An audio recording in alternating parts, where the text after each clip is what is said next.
Forgiveness in Rwanda.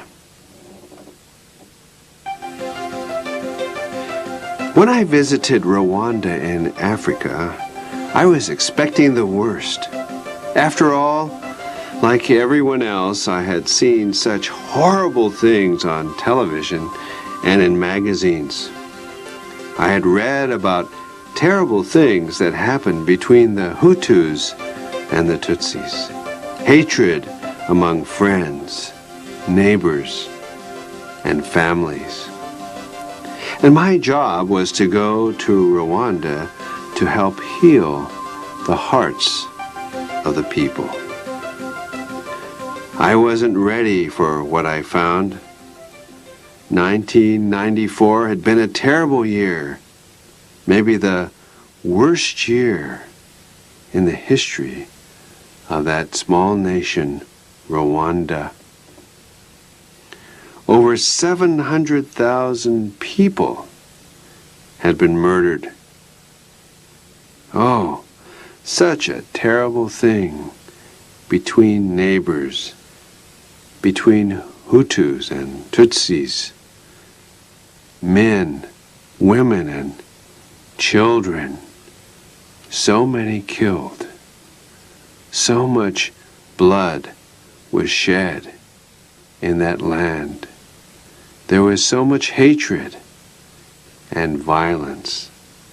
But then a man named Antoine told me a story about a woman named Rosalie.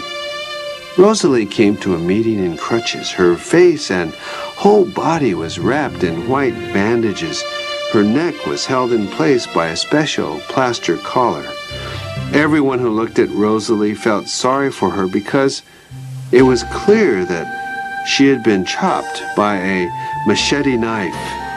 In fact, it was learned that Rosalie's whole family had been murdered, and then they had cut Rosalie in her temples, her head, her neck, all over her whole body, and she had been thrown on the roadside to die.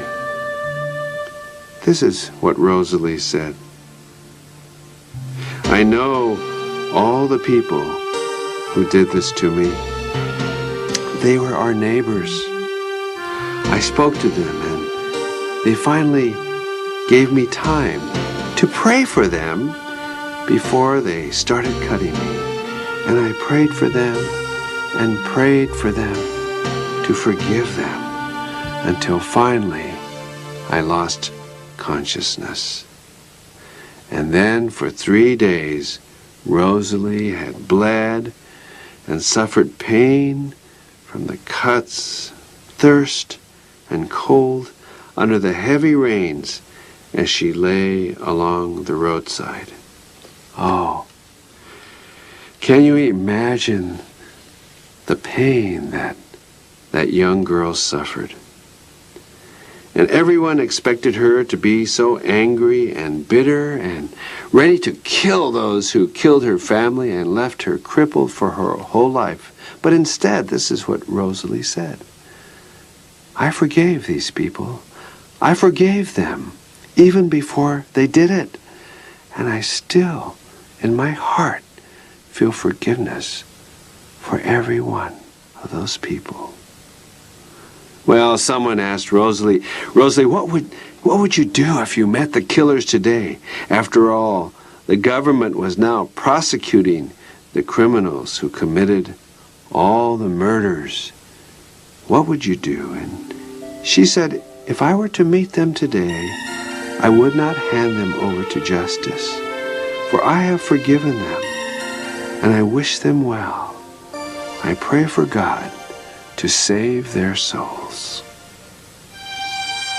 What amazed me was that in the middle of such horrible things, in the middle of anger and hatred and murder and prejudice and bloodshed, here was a woman who loved. Like a ray of light, like a light in the darkness, like a beautiful flower blooming in the desert, like a smile in a sea of unhappy faces. That was the great love that shined through young Rosalie and could be seen in her eyes and in her heart of forgiveness and love. I expected Rwanda to be a nation of horrors and a nation of hatred, but instead I found it to be filled with people like Rosalie. In all the war, in all the killing, there were people like Rosalie. For Rwanda had become a nation of extreme love, of forgiveness, of bravery, big, big love, which overcame all the hatred.